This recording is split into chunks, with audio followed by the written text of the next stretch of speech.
Hi பசங்களா, ஃபைனலாக பார்த்தீங்கன்னா ஃபிசிக்ஸ் எக்ஸாம் முடிஞ்சிருச்சு. இந்த ஃபிசிக்ஸ் எக்ஸாமோட கொஸ்டின் பேப்பர் எப்படி இருந்துச்சு? சார் ஈஸியாக இருந்துச்சா, மீடியமாக இருந்துச்சா, இல்லை டிஃபிகல்ட்டாக இருந்துச்சா? என்னோட ஒரு சில ஃப்ரெண்ட்ஸ் வந்து 95+ மார்க் வாங்கிடுறேன் அப்படின்னு சொல்கிறாங்க. எனக்கு பார்த்தீங்கன்னா ஒரு 70-75 மார்க் கிட்ட தான் வருது.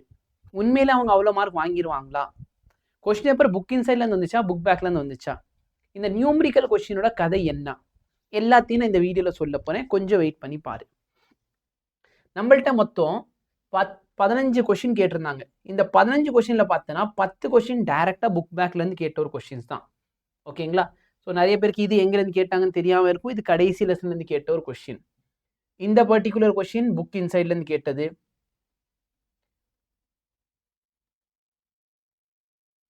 இது புக் பேக் தான். இது வந்து கொஞ்சம் புக் இன்சைடு கொஸ்டின். அதுலேயும் இந்த பர்டிகுலர் ஆப்ஷனில் கொஞ்சம் கிளாரிட்டி வேணும். ஸோ அந்த 2 பாயிண்ட்மே சேம் ஈக்வி பொட்டன்ஷியல் சர்ஃபேஸில் இருக்கா? சேம் ஈக்வி பொட்டன்ஷியல் சர்ஃபேஸில் இருக்குது அப்படின்னா ஆல் ஆஃப் திஸ் கரெக்ட். சரிங்களா? ஆல்ரெடி பார்த்தீங்கன்னா இதுவும் கரெக்டாக தான் இருக்குது. அதனால் most probably all of this கரெக்டாக இருக்கும். பட் இந்த ஆப்ஷனில் கொஞ்சம் கிளாரிட்டி வேணும். இல்லை அப்படின்னா ஆப்ஷன் பி வந்து கரெக்டாக இருக்கிறதுக்கான வாய்ப்புகள் உண்டு. சரிங்களா? மோஸ்ட் ப்ராபப்லி பார்த்தீங்கன்னா இந்த கொஸ்டினில் நீங்கள் சப்போஸ் ஏ சூஸ் பண்ணியிருந்தாலும் மார்க் தருவாங்க, பி இல்லை டி அப்படியா தான் இருக்கும்னு நினைக்கிறேன் ஆன்சருக்கு. இல்லை இந்த இடத்துல ஓகே அப்படின்னு சொல்லிட்டு டி கூட ஆன்சராக இருக்கலாம். இல்லை டி தப்புன்னு சொல்லி பி ஆன்சராக இருக்கலாம். இதில் தான் ஏதாச்சும் ஒரு ஆன்சர் இருக்க வாய்ப்பு இருக்குது. ஓகே, எல்லா ப்ராப்ளம்க்கு காரணம் இந்த ஆப்ஷனில் கொஞ்சம் கிளாரிட்டி இல்லை. இது கிரேஸ் மார்க் இருக்குமான்னு கேட்டால் டவுட் தான். 2வது கொஸ்டின் அது. இது 3வது கொஸ்டின் புக் இன்சைட்லேருந்து. ஓகே, ஸோ ஆன்சர் இந்த இது வரும். இது என்னதான் புக் பேக் கொஸ்டினாக இருந்தாலும் இதில் கொஞ்சம் ஒரே ஒரு ட்விஸ்ட் பண்ணியிருந்தாங்க. என்ன அப்படின்னு பார்த்தீங்கன்னா புக்கில் வந்துக்கு ஐ கேப், இந்த இடத்துல ஐ கேப்னு இருக்கும். ஸோ ஆன்சர் பார்த்தீங்கன்னா இந்த இது வந்திருக்கும். ஆனால் இங்கே பார்த்தோன்னா ஜே கேப்னு இருக்குது. ஸோ ஆன்சர் இந்த ஆப்ஷன் கரெக்ட். ஃபைனலில் பார்த்தீங்கன்னா இது அகைன் புக் இன்சைடில் தெளிவாக கொடுத்துருக்காங்க.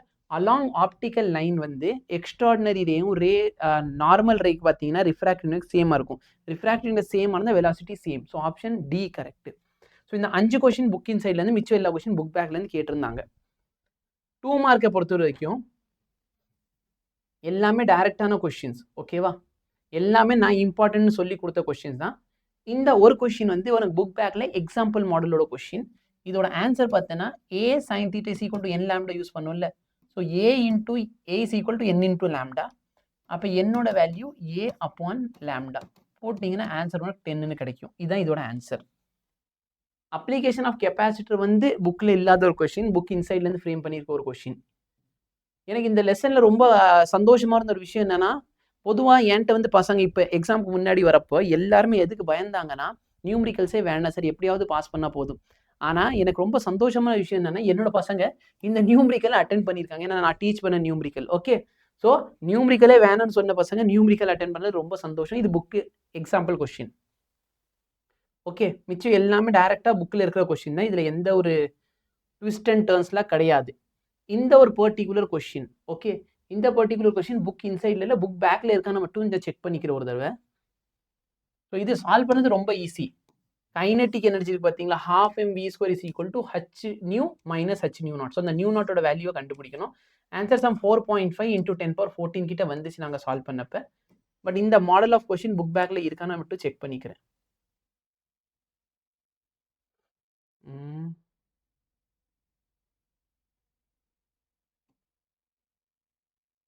எஸ், இது புக்கில் பேக்கில் இருக்க கொஸ்டின். ஸோ நான் சொன்னேன் பார்த்தியா, இந்த கொஸ்டின் எக்ஸாக்ட் அப்படியே கேட்டு வச்சிருக்காங்க. இந்த கொஸ்டின் தான் கேட்டிருக்காங்க உங்களுக்கு. ஆக்சுவலாக இந்த 8 × 10⁻5 பதிலாக இவங்க கொஞ்சம் மாற்றி விட்டு 8.14 போட்டிருக்காங்க. ஸோ எங்களுக்கு வந்த ஆன்சர் ஒரு 4.5 கிட்ட வந்துச்சு. ஸோ 4.5 × 10⁻14. ஸோ இந்த எக்ஸாம்பிளும் புக் பேக்கில் இருக்கிற எக்ஸாம்பிள். ஸோ 2 கம்பல்சரி கொஸ்டின் பார்த்தோன்னா புக் பேக்கில் இருக்கிற டைப். இதுக்கு நீ ஃபார்முலா மட்டும் எழுதியிருந்தா கூட உனக்கு 1 மார்க் கன்ஃபார்ம்.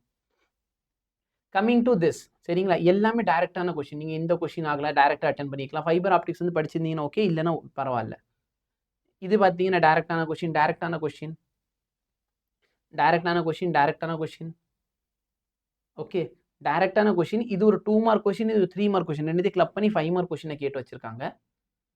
அதுக்கப்புறமேல் பார்த்தீங்கன்னா இது நியூமரிக்கல்ஸ். சரிங்களா, இந்த நியூமரிக்கல் நான் நடத்தி வச்சிருந்தேன். இந்த நியூமரிக்கல் எக்ஸாம்பிள் நியூமரிக்கல், இந்த நியூமரிக்கலும் எக்ஸாம்பிள் நியூமரிக்கல், எல்லாம் டீச் பண்ணது தான். அப்போ கொஸ்டின் நம்பர் எப்படி சார் இருந்துச்சு அப்படின்னு பார்த்தீங்கன்னா 5 மார்க் 15 1 மார்க்கில் 10 வந்து புக் பேக், 5 வந்து புக் இன்சைட். அந்த புக்கின் சைட்லேயே பார்த்தோன்னா 1 or 2 கொஷின் தான் டஃப்பு. அப்போ நீங்கள் ப்ராப்பராக பண்ணியிருக்கீங்கன்னா 13 மார்க் இங்கே வாங்கியிருக்க முடியும். 2 மார்க்கில் யாருமே எனக்கு தெரிஞ்ச டிஃபிகல்ட்டி இருக்குது அப்படின்னு சொல்லவே இல்லை. சரிங்களா? மேபி அந்த கம்பல்சரி நியூமரிக்கல் உங்களுக்கு தெரியாமல் இருக்குது அப்படின்னாலும் நீங்கள் 10 மார்க் அதில் தாராளமாக வாங்க முடியும். 3 மார்க் ரொம்ப டஃப்னு சொன்னாலும் 3 மார்க்கில் நல்லா பாரு, ஒரே ஒரு கொஷின் தான் புக்கு இதுலேருந்து வந்திருக்கு. ஓகே, இந்த நியூமரிக்கலை விட்டுரு. அந்த நியூமரிக்கலை விட்டால் கூட சரிங்களா, இது தெரியாது. என்னோட ஸ்டூடெண்ட்ஸ் இதை அட்டென்ட் பண்ணிப்பாங்க. ஸோ இது தெரியாதவங்களுக்கு ப்ராப்ளம்.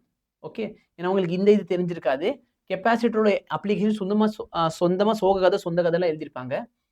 ஸோ 1 2 3 4 5 6 7 கரெக்டாக. இதில் சார் எனக்கு இதுவும் தெரியாது அப்படிங்கிறவங்க இதாச்சும் அட்டென்ட் பண்ணியிருக்கணும். இது அட்டென்ட் பண்ணியிருக்கலாம். 3 4 5 இந்த 5 கொஷின் கூட அட்டென்ட் பண்ணியிருக்கலாம். ஸோ ஈஸியாக பார்த்தோன்னா 15 மார்க் வந்திருக்கும். சரிங்களா? நியூமரிக்கல் அட்டென்ட் பண்ணலனாலும் 15 மார்க் வந்திருக்கும். நியூமரிக்கல் அட்டென்ட் பண்ணினா 18 வந்திருக்கும். ஸோ நான் 15 கூட வேணால் 12 கிட்ட வச்சுக்கிறேன். 5 மார்க்கில் எந்த கஷ்டமும் இல்லை. மேபி ஒரு சில ஸ்டூடெண்ட்ஸ் என்ன பண்ணியிருக்கலாம் அப்படின்னு பார்த்தீங்கன்னா, நியூமரிக்கல்ஸ் கடைசி நியூமரிக்கல் சிக்கினீங்கன்னா 3 மார்க் போயிருக்கும். அப்போ 22 மார்க் எவ்வளோ ஆச்சு? 57 மார்க். ஸோ ஈஸியாக 85+ மார்க் கண்டிப்பாக வாங்கியிருக்க முடியும். நிறைய ஸ்டூடெண்ட்ஸ்க்கு டவுட் இருக்கும் சார், நீங்கள் இம்பார்ட்டன்ட் கொஸ்டின் சொன்னீங்களா, அதுலேருந்து எத்தனை இம்பார்ட்டன்ட் கொஸ்டின் வந்துச்சுன்னா 1 மார்க்கில் நான் புக்கின் சைடில் சொன்னேன். புக்கின் சைடில் சொன்ன மாதிரியே 10 கொஷின், புக் பேக்கில் 10 கொஷின், புக்கின் சைடில் 5 கொஷின் வந்து சொன்னேன். அதுலேருந்து வந்திருக்கு. புக்கின் சைடு நான் ப்ரிடிக்ட் பண்ண கொஷின் எதுவுமே வரல.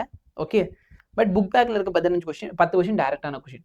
2 மார்க்கில் எல்லா கொஷின் நான் ப்ரிடிக்ட் பண்ணது. 3 மார்க்கில் பார்த்தீங்கன்னா ஆல்மோஸ்ட் ப்ரிடிக்ட் பண்ணேன். அந்த நியூமரிக்கல் நான் ப்ரிடிக்ட் பண்ணலை.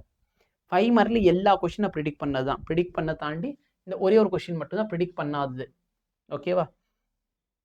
அந்த யூசஸ் ஆஃப் போலரைட்ஸ் நான் கொடுக்கல. அதுக்கப்புறம் பார்த்தீங்கன்னா இந்த இது ஃபைபர் ஆப்டிக் கம்யூனிகேஷன் நான் யூஸ் பண்ணிக்க மாட்டீங்க. ஏன்னா ஆப்வியஸ்லி எல்லாரும் இந்த ஃபர்ஸ்ட் கொஸ்டின் அட்டென்ட் பண்ணிப்பீங்க. ஸோ ஆல்மோஸ்ட் என்னோட நான் கொடுத்த மெட்டீரியல் படிச்சிருந்தாலே நீங்கள் வந்து ஈஸியாக 95+ மார்க் கூட வாங்கியிருக்க முடியும். சொல்கிறது புரியுதா? எப்படி சார்னா சாய்ஸில் விட்டுருப்பேன் நீ கரெக்டாக இதை சாய்ஸ் பண்ணியிருக்கலாம். அப்படி பண்ணிட்டு வந்திருந்தா கூட உனக்கு 5 மார்க் ஃபுல்லாக நான் கொடுத்தது தான். அப்போ இதில் ஃபுல் மார்க் வாங்கியிருக்கலாம். இதில் நீ ஃபார்முலா மட்டும் எழுதியிருந்தா கூட உனக்கு இதில் வந்து 16 மார்க் வந்திருக்கும் அவுட் ஆஃப் 18. ஓகே, இந்த 2 மார்க் டைப் நியூமரிக்கல் நான் டீச் பண்ணது. ஸோ இதுலேருந்து உனக்கு மார்க் வந்திருக்கும்.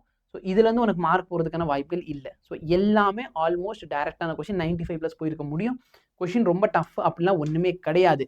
கிரேஸ் மார்க்லாம் ஸ்டூடெண்ட்ஸ் கேட்டுக்கிட்டு இருந்தாங்க. அது எதுக்கு வரும்லாம் தெரியல. ஓகே, மேபி இந்த இடத்துல ஆப்ஷனில் கொஞ்சம் கிளாரிட்டி இல்லைன்னு சொல்லிட்டு கிரேஸ் மார்க் வந்து நீங்கள் எதிர்பார்க்கலாம். பட் வராது. ஓகே, இந்த ஆப்ஷனில் மட்டும் கொஞ்சம் கிளாரிட்டி இல்லை. Work done to move a charge between any 2 points in a same equipotential சர்ஃபேஸா அப்படிங்கிறது ஒரு டவுட்டு. ஓகே, ஸோ அது வந்து டவுட்டு. அப்படி இல்லாத பட்சத்தில் இந்த கொஸ்டினுக்கு ஆல் ஆஃப் த அபோவ் தான் ஆன்சராக மோஸ்ட் ப்ராபப்லி வரதுக்கு வாய்ப்புகள் உண்டு. அது வரலன்னா ஆப்ஷன் பி வந்து மோஸ்ட் அப்ராப்ரியேட் ஆன்சராக இருக்கும். ஓகேங்களா? ஸோ இது பார்ப்போம். மற்றபடி எக்ஸாம் ஈஸி தான். நீங்கள் ஒன்றும் பயப்பட வேணாம். அடுத்த எக்ஸாமுக்கு வந்து படிங்க. அதுக்கான மெட்டீரியல் நான் உங்களுக்கு கூடிய சீக்கிரம் வந்து தரேன். All the very best. நல்லபடியாக எக்ஸாமுக்கு படிங்க. அதே மாதிரி நான் சொல்லிக் கொடுத்தா நீங்கள் எவ்வளோ அட்டன் பண்ணீங்க கீழே கமெண்ட் செக்ஷனில் சொல்லுங்கள். தேங்க்யூ.